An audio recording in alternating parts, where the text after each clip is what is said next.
তো বন্ধুরা দেখুন, আজকে আমি একদম ইউনিক এক রেসিপি তৈরি করছি আর সেটা তোমাদের সঙ্গে শেয়ার করছি। আজকে তৈরি করব বাড়িতে থাকা কয়েকটা উপকরণ দিয়ে হঠাৎ যদি কেউ গেস্ট এসে যায় কিভাবে তাদের আপ্যায়ন করবেন বন্ধুরা, আর খুব তাড়াতাড়ি একটা হেলদি খাবার হয়ে যাবে। দেখুন, তার জন্য আমি এখানে নিয়ে নিয়েছি এই যে 100 গ্রামের মতন ছাতু নিয়ে নিয়েছি। এটা কিন্তু ছোলার ছাতু। ছোলাটাকে ভেজে আমি গুঁড়ো করে মিক্সিতে করে ছাতুটা তৈরি করে নিয়েছি। আপনারা চাইলে বাজার থেকেও কিনে নিয়ে এসে দিতে পারেন। তো এখানে আমি 100 থেকে 100 গ্রামের মতন ছাতু নিয়ে নিয়েছি। আর এর ওপরে দিয়ে দেব একটা পেঁয়াজ কুচানো, এই যে একটা টমেটো কুচানো দিয়েছি ছোট, আর তার সঙ্গে একটা পেঁয়াজ কুচি দিয়ে দিলাম। এই যে একটা পেঁয়াজ কুচি, আর তার সঙ্গে দুখানা কাঁচা লঙ্কা কুচানো এর মধ্যে দিয়ে দেব। আর এটা কিন্তু ভীষণ একটা হেলদি খাবার। আর এখানে আমি দিয়ে দেব 1 চামচের মতন, এই দেখুন বন্ধুরা, 1 চামচের মতন আমড়ার আচার। এটা আমার বাড়িতে করা নিজের হাতে তৈরি আমড়ার আচার। তো আমি এখানে 1 চামচ আমড়ার আচার এখানে দিয়ে দিলাম। তার সঙ্গে এখানে দিয়ে দেব পরিমাণ মতন লবণ। এই যে হাফ চামচের একটু কম লবণ দিয়ে দিলাম, লবণটা পরিমাণ মতো দেবেন বন্ধুরা। আর এখানে দিয়ে দেব টক দই, 2 চামচের মতন দিয়ে দেব টক দই। এটা কিন্তু ভীষণ একটা হেলদি খাবার, আর খেতেও কিন্তু ভীষণ সুন্দর লাগবে। ছোট থেকে বড় সবাই কিন্তু খুব ভালোবেসে এই খাবারটা খেতে চাইবে। একবার খেলে কিন্তু বারবার চাইবে। এটা এতটাই সুন্দর হয়, আর বানানো কিন্তু ভীষণ সোজা বন্ধুরা। তো আমি এখানে সব কিছু দিয়ে দিয়েছি, লবণ দিয়ে দিয়েছি, আচার, লঙ্কা, পেঁয়াজ সব কিছু দিয়ে দিয়েছি। এবার এখানে যে লেবুটা আছে, লেবুটাকে আমি কেটে নেব। জল ভিজে রাখা ঠান্ডা জলটা দিয়ে দিতে হবে এখানে। এখানে 1 বাটির মতন জল দিয়ে দিলাম আমি এখানে।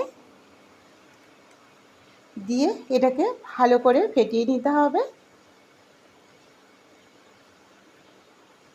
এইভাবে ছাতু বন্ধুরা একদিন বানিয়ে খেয়ে দেখবেন, ভীষণ সুন্দর লাগে খেতে। যে গ্লাসটা নিয়ে নিয়েছি, 1 গ্লাস তৈরি করব, তার জন্য আমি জলটা নিয়ে নিয়েছি। 2 বাটির মতন জল নিলাম, ছোট বাটি। তোমরা গ্লাস মেপে 1 গ্লাস জল নিতে পারো। আমি ফেটিয়ে নিয়েছি। এবার এখানে আমি একটা গন্ধরাজ লেবু নিয়ে নিয়েছি, লেবুটাকে কেটে নেব। এই যে গন্ধরাজ লেবুটাকে এবার ভালো করে চিপে এর ভেতরে দিয়ে দেব। দিলে কিন্তু এর স্বাদটা কিন্তু আরও সুন্দর লাগবে। এর ঘনত্বটা দেখেছেন বন্ধুরা, এরকম আমি মোটা করেছি, খুব একটা মোটা না, খুব একটা পাতলা না, মিডিয়াম রেখেছি। এই দেখুন এইরকম ঘনত্বটা, এটাই কিন্তু বেশি খেতে ভালো লাগে। আর এর থেকে পাতলা যারা খেতে চান, আরও একটু জল মিশিয়ে এটাকে একটু হালকা করে নিতে পারেন। তবে এই রকম খেতে বেশি ভালো লাগে। এটা কিন্তু চামচ দিয়ে কেটে কেটেও খাওয়া যাবে, আর ভীষণ সুন্দর লাগে। যেহেতু এখানে দইও দেওয়া আছে, আচার, গন্ধরাজ লেবু দেওয়া আছে, দেওয়ার জন্য কিন্তু সেন্টটা আরও বেশি ভালো লাগবে। আর এখানে আমি ফ্রিজে রাখা ঠান্ডা জলটা দিয়েছি, দিয়ে 10 মিনিট ভালো করে ফেটিয়ে নিতে হবে। আর এখানে আমি লেবুটা যে কেটে নিয়েছিলাম, সাইডটা একটু কেটে দেব। আর এখানে একটা গ্লাস নিয়ে নিয়েছি বন্ধুরা, একটা গ্লাস নিয়ে নিয়েছি, গ্লাসের মধ্যে লেবুটা এরকম গেঁথে দেব।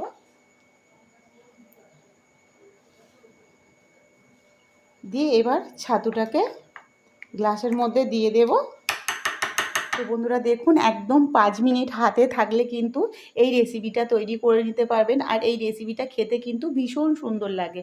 একদম হালকা যারা ডায়েটে আছেন তারাও কিন্তু এই রেসিপিটা ফলো করতে পারেন বন্ধুরা। সকালে কিন্তু এটা খেতে পারেন, ভীষণ সুন্দর একটা স্বাস্থ্যকর খাবার। এখানে আমি 1 বাটি ছাতু রেখে দিয়েছি, আর এখানে আমি 1 গ্লাস ছাতু তৈরি করেছি। দেখুন বন্ধুরা কতটা সুন্দর হয়েছে, আর এর ঘনত্বটা দেখেই বুঝতে পারছো খেতে কতটা সুন্দর লাগবে। আর ভীষণ একটা হেলদি খাবার। তো বন্ধুরা অবশ্যই বাড়িতে একবার বানাবেন। আশা করছি রেসিপিটা সবারই ভালো লাগবে।